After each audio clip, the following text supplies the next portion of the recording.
পরিযায়ী পাখির অভয়ারণ্য চীনের চংমিং দংতান ন্যাশনাল নেচার রিজার্ভ একে বিশ্ব ঐতিহ্যে তালিকাভুক্ত করার সিদ্ধান্ত নিয়েছে ইউনেস্কো।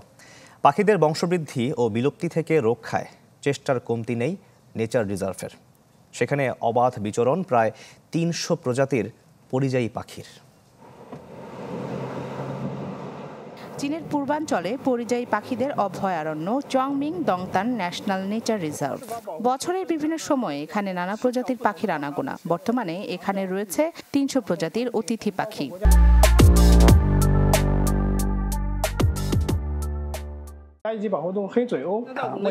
বিশ্বে যখন পরিযায়ী পাখিদের সংখ্যা দিন দিন কমছে, সেখানে যেন ভিন্ন নজির চীনের এই ন্যাশনাল নেচার রিজার্ভের। পাখিদের বংশবৃদ্ধি ও বিলুপ্তির হাত থেকে বাঁচাতে নানা পদক্ষেপ নিচ্ছে প্রতিষ্ঠানটি। প্রাকৃতিক অভয়ারণ্যের বিভিন্ন জায়গায় পাখিদের বিচরণ পর্যবেক্ষণের জন্য বসানো হয়েছে ক্যামেরা। তারা যেন অনায়াসেই সেখানে থাকতে পারে সে বিষয়েও লক্ষ্য রাখছে সংশ্লিষ্টরা।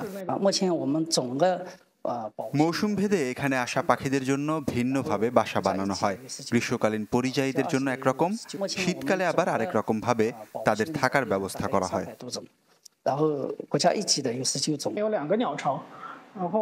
সম্প্রতি চংমিং দংতান ন্যাশনাল নেচার রিজার্ভ জায়গা করে নিয়েছে জাতিসংঘের শিক্ষা, বিজ্ঞান ও সাংস্কৃতিক সংস্থা ইউনেস্কোর বিশ্ব ঐতিহ্যের তালিকায়। ভারতের রাজধানী নয়াদিল্লিতে ইউনেস্কোর এক বৈঠকে এই অভয়ারণ্যকে বিশ্ব ঐতিহ্যে স্থান দেওয়ার সিদ্ধান্ত নেওয়া হয়। বর্তমানে এটি এশিয়া প্যাসিফিক অঞ্চলের পরিযায়ী পাখিদের অন্যতম রুট হিসেবে ভূমিকা রাখছে। রাখি জেসমিন, চ্যানেল 24।